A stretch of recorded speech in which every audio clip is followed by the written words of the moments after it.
नमस्कार, आई India agenda में आपका स्वागत है। मैं हूं आपके साथ नाज़नीन नकवी। बात करेंगे चुनावी चकल्लस को लेकर, और अगर देखा जाए तो साथ साथ कोरोना और ओमिक्रॉन को लेकर भी दहशत लगातार बढ़ती जा रही है। लेकिन बावजूद उसकी अगर बात की जाए तो मध्य प्रदेश में पंचायत चुनाव को लेकर भी काफी चकल्लस जारी रही। लेकिन क्या आने वाले वक्त में चुनावों को लेकर यूं ही तकरार बरकरार रहेगी, या फिर अगर बात की जाए कि ओमिक्रॉन और कोरोना के खतरे के बीच चुनावी रैलियों का होना कितना जायज है, इसको लेकर भी सवाल उठ रहे हैं। विपक्षी दल सवाल जरूर उठा रहे हैं, लेकिन अगर चुनावी रैलियों की बात करें तो वहां पर भीड़ जुटाने का काम उनकी तरफ से भी किया जा रहा है। लेकिन मध्य प्रदेश के संदर्भ में पंचायत चुनाव को लेकर जिस तरह की बहस सामने आई, उसके बाद आज जो मध्य प्रदेश के गृह मंत्री ने चिंता जताई है कि पंचायत चुनाव होना उतना जरूरी नहीं है, बल्कि लोगों की जान ज्यादा मायने रखती है। कल ही से लेकर जिस तरीके से नाइट कर्फ्यू का ऐलान किया गया, वो भी महत्वपूर्ण फैसला सरकार की तरफ से लिया गया है। लेकिन क्या आने वाले वक्त में 5 राज्यों में होने वाले चुनावों को लेकर रैली और भीड़ का जुटना सही होगा, इस पर बात करेंगे। लेकिन पहले नजर डालेंगे एजेंडा पॉइंट्स पर।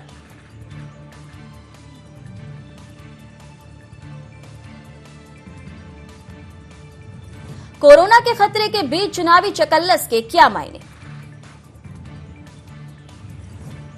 5 राज्यों में चुनाव प्रचार क्या दे रहा खतरे को दावत? क्या कोरोना की दहशत के बीच टल जाएंगे एमपी में पंचायत चुनाव?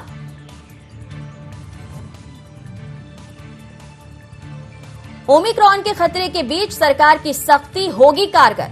मध्य प्रदेश में लगातार सरकार जिस तरीके से काम कर रही है, अगर देखा जाए तो महा वैक्सीनेशन अभियान को लेकर भी चर्चा लगातार की जा रही है। लोगों को सतर्क किया जा रहा है, जागरूक किया जा रहा है। लेकिन जागरूकता की जरूरत सिर्फ एक प्रदेश तक ही सीमित नहीं हो सकती, बल्कि देश की अगर हम बात करें, अलग अलग राज्यों की बात करें, तो वहां पर भी ये सख्ती नजर आनी चाहिए। लेकिन क्या चुनाव जरूरी हैं या जनता की जान, इस पर हम बात करेंगे। हमारे साथ मेहमान जुड़ गए हैं, परिचय करा देती हूं। हमारे साथ स्टूडियो में मौजूद हैं हीरालाल अलावत जी, बहुत स्वागत है आपका। हमारे साथ शंकर लाल तिवारी जी जुड़ रहे हैं, बीजेपी का पक्ष रखेंगे, बहुत स्वागत है। और वरिष्ठ पत्रकार हमारे साथ गौरव चतुर्वेदी जी हैं, बहुत स्वागत है सर आपका भी। शुरुआत आपसे ही करना चाहूंगी सर, जिस तरीके से चुनावी चकल्लस को लेकर बात हो रही है, एक तरफ कोरोना के खतरे की बात है, ओमिक्रॉन को लेकर खतरे की बात है, वहीं दूसरी तरफ अगर हम बात करें तो पंचायत चुनाव को लेकर एमपी में भी एक लंबी बहस दिखाई दी। हालांकि अभी तस्वीर साफ नहीं है, लेकिन प्रदेश के गृह मंत्री ने जैसा कि आज कहा कि लोगों की जान ज्यादा जरूरी है। क्या लगता है आपको?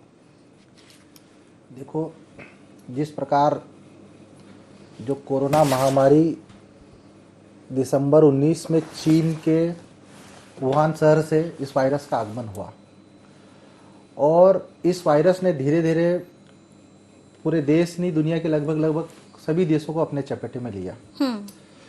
उसकी गंभीरता को देखते हुए प्रदेश की जनता को सुरक्षित रखने की जिम्मेदारी प्रदेश सरकार की है।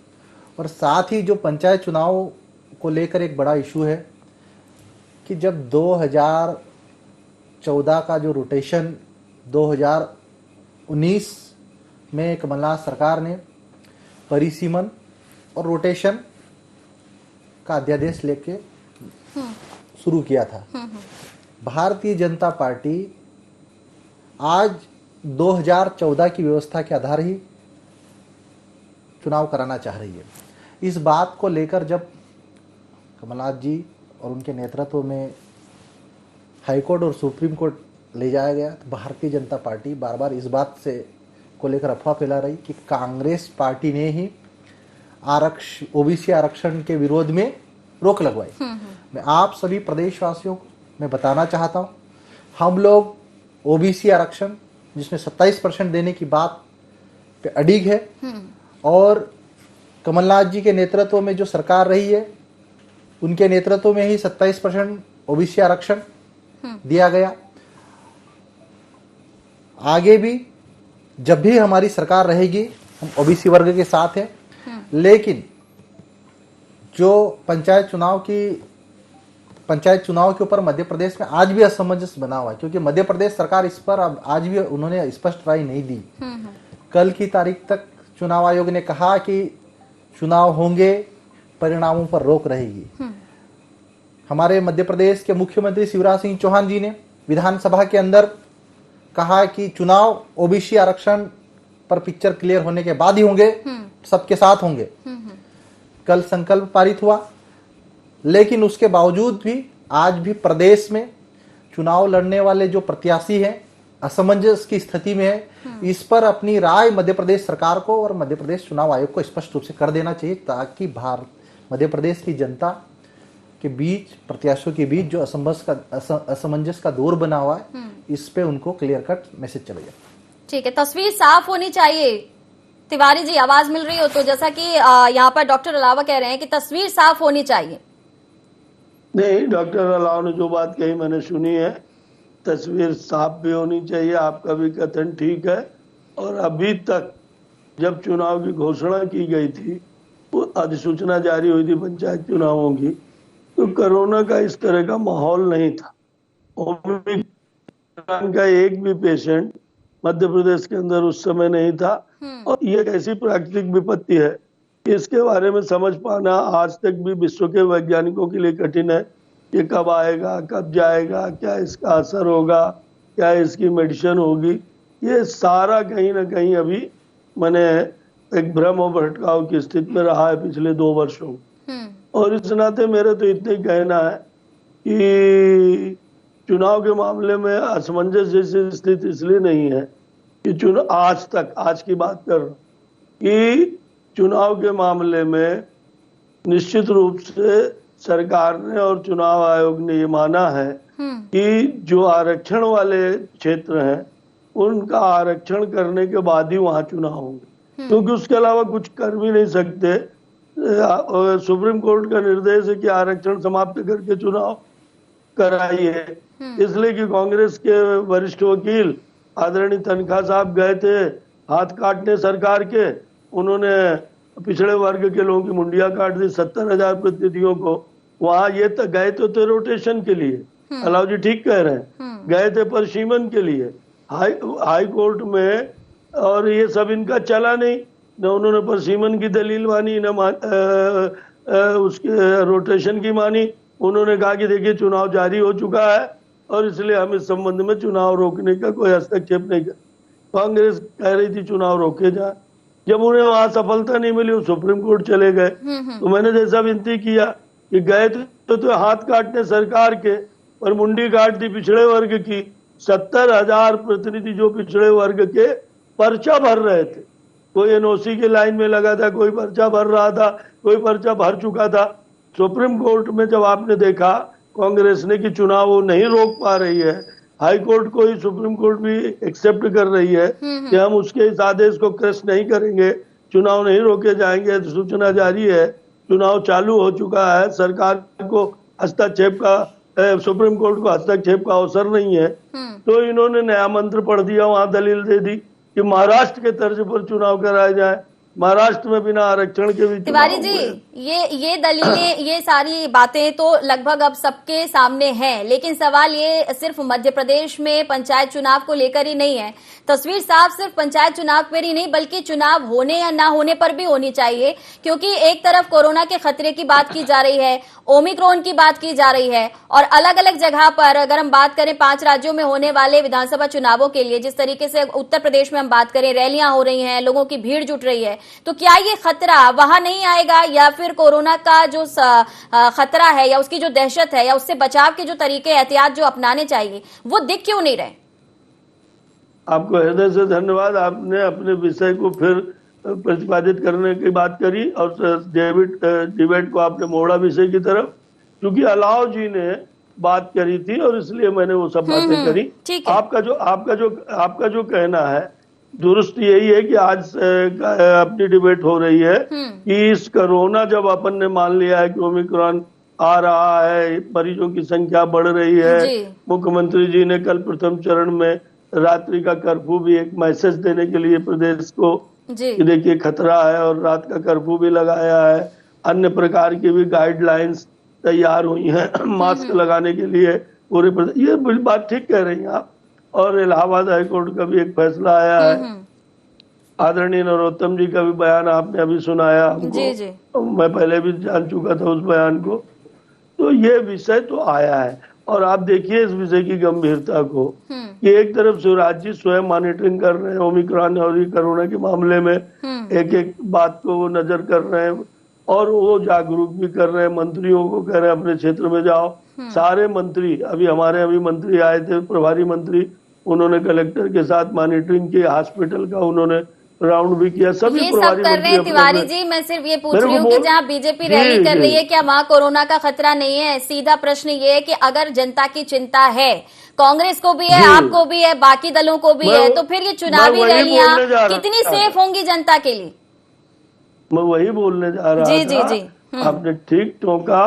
आप देखिए, कैबिनेट मिनिस्टर ने आज ये बात कही है, नरोत्तम मिश्रा जी मध्य प्रदेश सरकार के एक विशेष अंग की तरह है, होम मिनिस्टर हैं, और उन्होंने ये बात अपने नजरिए से ही कही, पर उन्होंने कही है, हाईकोर्ट का एक फैसला भी है और आपके चैनल की भी कृपा हुई है कि अपन कोरोना जैसे गंभीर मामले में डिबेट चला रहे, सरकार के पास बात पहुंची है।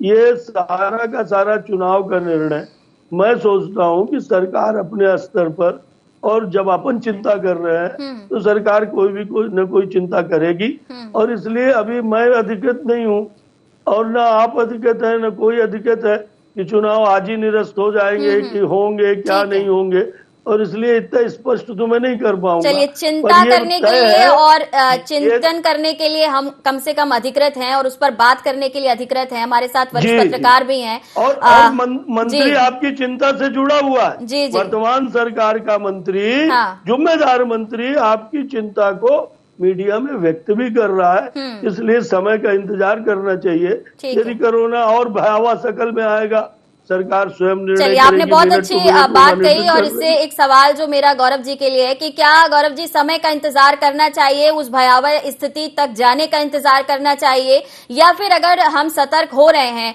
नाइट कर्फ्यू की तरफ बढ़ रहे हैं, हम लगातार इस बात की मॉनिटरिंग कर रहे हैं कि लोगों ने वैक्सीनेशन के दोनों डोज लगवाए हैं या नहीं, तो फिर ये भी तय होना चाहिए कि चुनावी रैलियों में जिस कदर भीड़ बढ़ रही है और गाइडलाइन का पालन नहीं किया जा रहा, वो उन बातों पर भी गौर करना उतना ही जरूरी हो जाता है। चुनाव अपनी जगह है, लेकिन ये चिंताएं कम कैसे हो सके, या फिर इसका कोई और रास्ता कैसे निकाला जा सके, इस पर बात होनी चाहिए। देश में जो पंचायत चुनाव हुए थे, उस समय पूरे देश में सेकेंड वेव कोरोना की चल रही थी, और जो भयावह तस्वीर हमारे सामने आई थी वहां पर, वो आंख खोलने वाली थी। वर्तमान परिस्थितियों में केंद्र सरकार भी मान रही है, WHO भी मान रहा है, और कई देशों में तो भयावह रूप ओमिक्रॉन ले ही चुका है। मध्य प्रदेश में नाइट कर्फ्यू पे आई गए हैं। सरकार को तत्काल कदम उठाकर चुनाव आयोग से जाकर निवेदन करना चाहिए कि चूंकि कोरोना की भयावहता फैलने की संभावना है, इसलिए चुनाव स्थगित किए जाए। दूसरा मामला यह भी है कि OBC को लेकर जो कोर्ट में मामले लंबित हैं, उसको लेकर के भी चुनाव अगर वर्तमान परिस्थितियों में स्थगित किए जाते हैं तो दोनों बातें बचकर रह जाएंगी, आम जन भी बच जाएगा, और लोकतांत्रिक और संवैधानिक जो संकट भविष्य में आने वाला है उस पर भी रोक लग पाएगी। ठीक है डॉक्टर अलावा, आपको क्या लगता है? राजनीति जरूरी है, लेकिन जनता की जान भी जरूरी है, और साथ ही साथ अगर हमने इस पूरे कोरोना काल को अगर हम देखें तो बहुत सारी नई चीजों को सीखा भी है, तो क्या हम तौर तरीकों को बदल सकते हैं? कुछ रुकना नहीं चाहिए, ठीक बात है, जिंदगी बेपटरी पहले भी हमने देखी, लेकिन अगर हम पैटर्न को चेंज कर दें, क्योंकि अगर हम देखें बच्चों की पढ़ाई जिस तरीके से ऑनलाइन हुई, काम ऑनलाइन हुए, तो क्या आपको लगता है कि ये जो रैलियां हो रही हैं उन्हें भी वर्चुअल तरीके से किया जा सकता है? कुछ ऐसा कुछ नया करने की भी बात सोची जा सकती है? देखिए, हमारे देश की जो लोकतांत्रिक व्यवस्था है, और इस लोकतंत्र को जिंदा रखने के लिए चुनाव भी जरूरी है, क्योंकि आप और हम प्रदेश की जनता देख रहे हैं कि ये 7 साल हो चुके हैं, और जो चुनाव समय पे होना चाहिए था उसको हम डिले करते जा रहे हैं।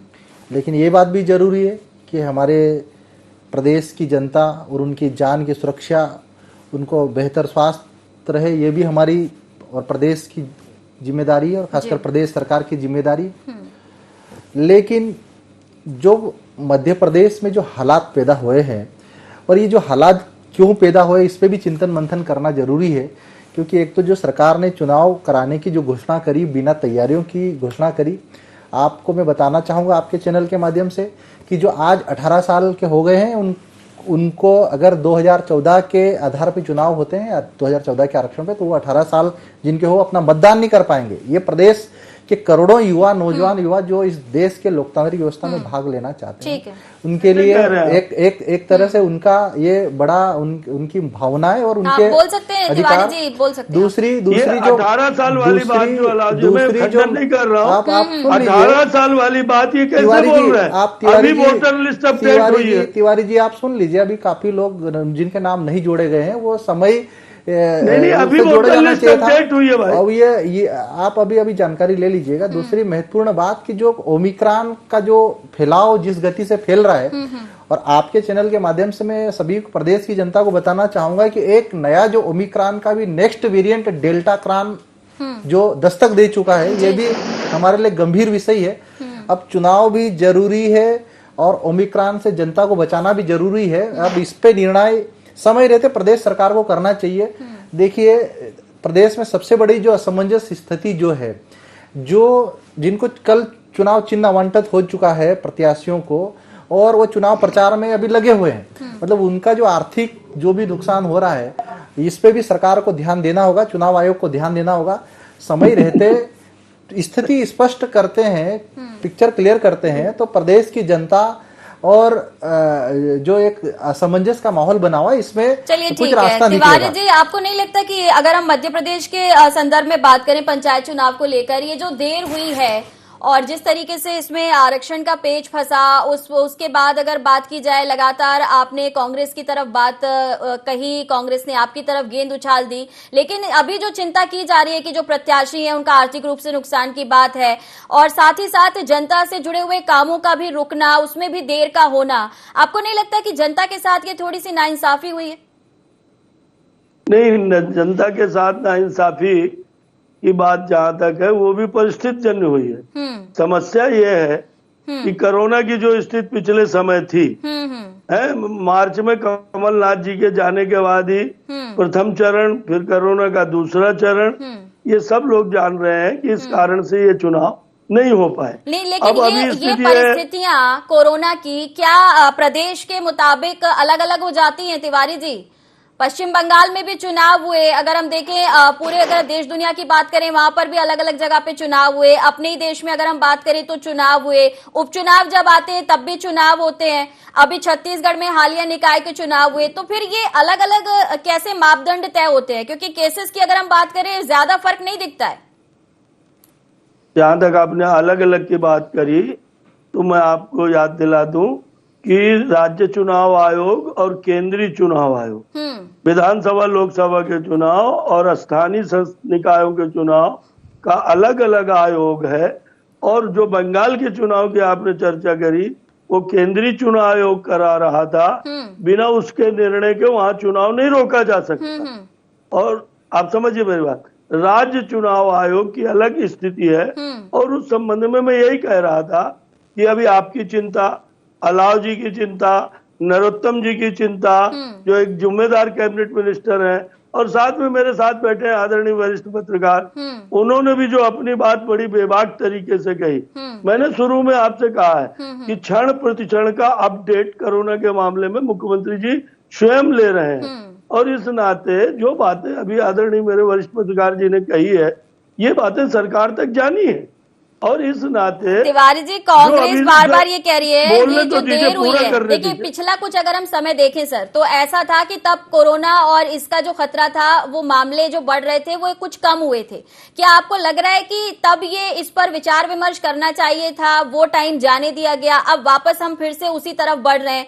और आपने ठीक कहा, आपने जो जिक्र किया कि केंद्र की बात की, आपने राज्य निर्वाचन की बात की, लेकिन क्या बीमारी, क्या वायरस, वो ये सब नहीं समझता ना, या वो ये सब देख के नहीं आता? तो अब जो परिस्थितियां बन रही है, मैं आपसे कई विषयों पे बात कर रही हूँ, मध्य प्रदेश के संदर्भ में भी समझना चाह रही हूँ आपकी चिंता को, और अलग अलग राज्यों में होने वाले विधानसभा चुनावों में उनके लिए जो रैलियां हो रही हैं, जो प्रचार प्रसार हो रहे हैं, वहां पर जो लोग जुट रहे हैं, उसका भी कॉन्सेप्ट में समझना चाह रही हूँ। ये अलग अलग क्या सियासत है इसमें, या जनता की चिंता और उनका हित है? ये कांग्रेस से भी सवाल है, आपसे भी सवाल है। आज जो अपन बात कर रहे हैं मध्य प्रदेश के चुनाव के संदर्भ में बात कर रहे हैं, बंगाल के चुनाव आफ्टर थॉट है, और इसीलिए मैंने कहा कि वो चुनाव आयोग करा रहा था, उस पर आफ्टर थॉट पे बहुत चर्चा नहीं, पर आज की जो चर्चा है वो चर्चा सामयिक है। और मैंने आपको आग्रह पूर्वक, विनती पूर्वक कहा, अभी वरिष्ठ पत्रकार जी ने भी कहा, अलाव जी ने भी कहा कि समय अनुसार, समय अनुकूल, और यह निर्णय अगर सरकार समझेगी कि ओमिक्रॉन के कारण हमें कोई निर्णय करना है चुनाव से संबंधित, तो वो सरकार करेगी। उसका आज अभी उत्तर हम तीन में से कोई नहीं दे सकते, शायद आप भी नहीं दे पाएंगे। और इसलिए सरकार प्रतिपल का अपडेट ले रही है। ओमिक्रॉन के प्रति सरकार चिंतित है और इसलिए मंत्री भी माइक पे बोल रहा है। सरकार लॉकडाउन भी, सरकार रात्रि का कर्फ्यू भी लगा रही है। जगह जगह उसने चालान शुरू किए हैं, मास्क का प्रचार फिर जन जागरण शुरू किया है। और इसलिए मैं सोचता हूँ अपनी बात आपने बड़ी जिम्मेदारी के साथ चैनल में कही है, हम सब ने भी उसको माना है।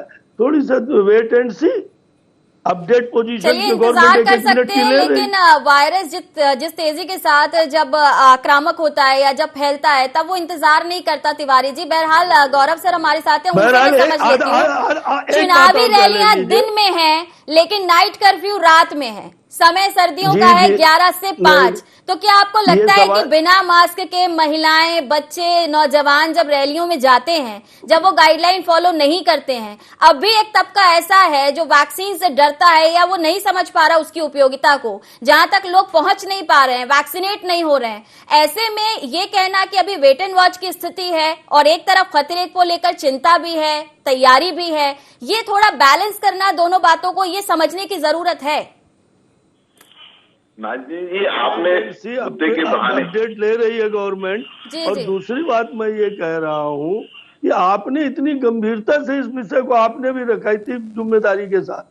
मंत्री ऑलरेडी बोल रहा है और इसलिए अभी माइक पर मैं नहीं कह सकता हूँ कि चुनाव की स्थिति क्या बनेगी। नहीं, ठीक है, हम सिर्फ चिंता और चिंतन पर ही बात कर रहे हैं। तिवारी जी बोलने तो दीजिए, प्लीज बोलिए। मैं ये कह रहा था कि कांग्रेस की जो स्थिति है, आप जायज चिंता कर रही है, अलाव जी भी बहुत बढ़िया बोले, पर देखिए पूर्व का अभ्यास, अगर सरकार ने लॉकडाउन लगाया तो कांग्रेस वाले कहने लगे क्यों लगा दिया, लॉकडाउन हटाया बोले क्यों हटा दिया, वैक्सीन बनाई तो बोले ये वैक्सीन भाजपा की है। और इसलिए सरकार कटिबद्ध है लोगों की जान बचाने के लिए।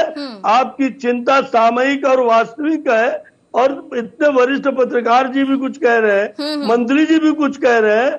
मैं वेट एंड वॉच नहीं कह रहा हूँ, वेट एंड सी कह रहा हूँ। आप चिंता आपकी वाजिब है और इस पर सरकार जैसी आवश्यकता होगी और बैठ करके अब समय अनुसार सोचेगी। गौरव सर।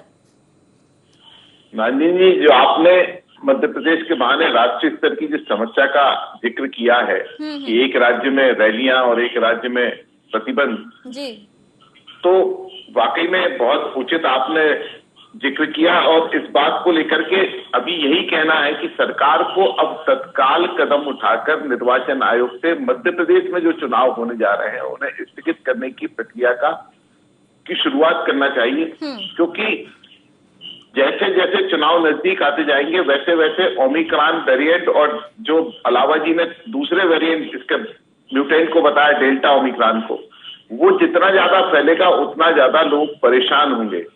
वैक्सीनेशन चूंकि अधिकांश आबादी को हो चुका है, लेकिन जिस आबादी को होना अब जरूरी है उस आबादी तक वैक्सीनेशन पहुंचे, सभी लोग मास्क लगाएं और जितना ज्यादा अपने आप को सैनिटाइज कर सकते हैं वो करें और जितना ज्यादा नियमों का पालन कर सकते हैं, जो सोशल डिस्टेंसिंग है, वो कर लें।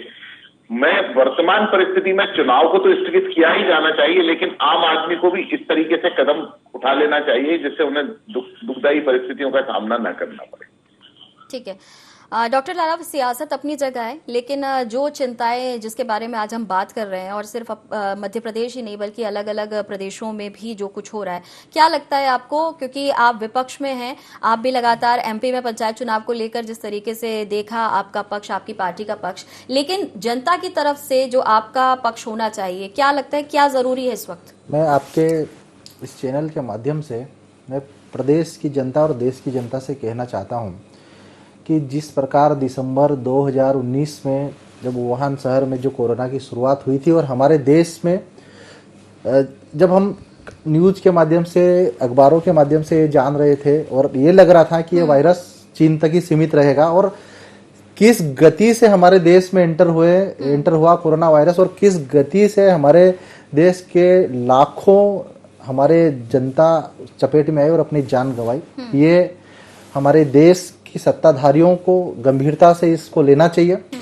दूसरी, प्रदेशवासियों और देशवासियों से मैं कहना चाहता हूँ, तिवारी जी से तो पूछ लिया कि सत्ता पक्ष क्या करेगा, लेकिन मैं आपसे मैंने इसीलिए पूछा कि कांग्रेस क्या सोचती है। आप विपक्ष में हैं, राजनीति आप भी कर रहे हैं, लेकिन आपकी तरफ से भी तो रैलियां हो, चुनावी प्रचार हो, आपकी पार्टी के स्टार प्रचारक हैं, वो भी तो जा रहे हैं ना अन्य राज्यों में प्रचार प्रसार के लिए। बिल्कुल तो आप भी तो साथ साथ कदम ताल कर रहे हैं, क्योंकि वो जरूरी है करना, लेकिन क्या वो उतना जरूरी है या फिर जनता की जान ज्यादा जरूरी है? आप किसका पक्ष रखते हैं? मैं आपके माध्यम से मैं ये कहना चाहता हूं कि जनता की जान हम सब के लिए जरूरी है, और इसके लिए हमारे देश के चाहे राष्ट्रीय चुनाव आयोग हो, चाहे मध्य प्रदेश का चुनाव आयोग हो, उनको भी इस पे अपना जल्द से जल्द अपनी राय और अपना निर्णय स्पष्ट करना चाहिए।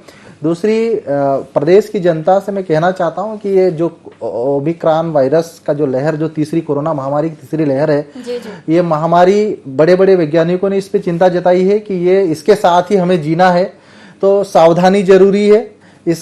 हम अभी भी सेकंड डोज लगने के बाद भी सुरक्षित नहीं है, क्योंकि कोरोना महामारी के चपेट में कौन कब आएगा ये आने वाला वक्त बताएगा। लेकिन जितना बच सकते हैं, सैनिटाइजर हो, चाहे मास्क का प्रयोग हो, चाहे भीड़ भाड़ वाली जगह से हम जाने को बचे। और आखिरी में मैं आपके चैनल के माध्यम से हमारे तिवारी जी को मैं कहना चाहता हूं कि जो चुनाव आयोग और मध्य प्रदेश में जो मध्य प्रदेश पंचायत चुनाव पे सुप्रीम कोर्ट ने एक महत्वपूर्ण लाइन कही है कि आप आग से मत खेलो, चुनाव संवैधानिक तरीकों, संवैधानिक मापदंडों के आधार पे होना चाहिए। ये भी कहीं न कहीं लेकिन चुनाव होने चाहिए, इस पर ज्यादा जोर है। आग से ना खेलने की बात तो कोरोना के संदर्भ में भी नजर आ रही है, लेकिन उसके ऊपर चिंता और चिंतन कितना सही और कारगर होगा ये देखना होगा। फिलहाल सभी का बहुत शुक्रिया। चुनावी चिंतन के बीच चुनावी चकल्लस भी जारी है। मध्य प्रदेश ही नहीं बल्कि अन्य राज्यों में भी चुनाव की तैयारी है, लेकिन ये तैयारी, ये रैलियां जनता की जान पर भारी ना पड़े, इसे लेकर सतर्क होने की जरूरत है। और साथ ही साथ देखना होगा कि सरकारें इसे लेकर कितना जनता को अलर्ट कर पाएंगी। फिलहाल इतना ही, दीजिए इजाजत, नमस्कार।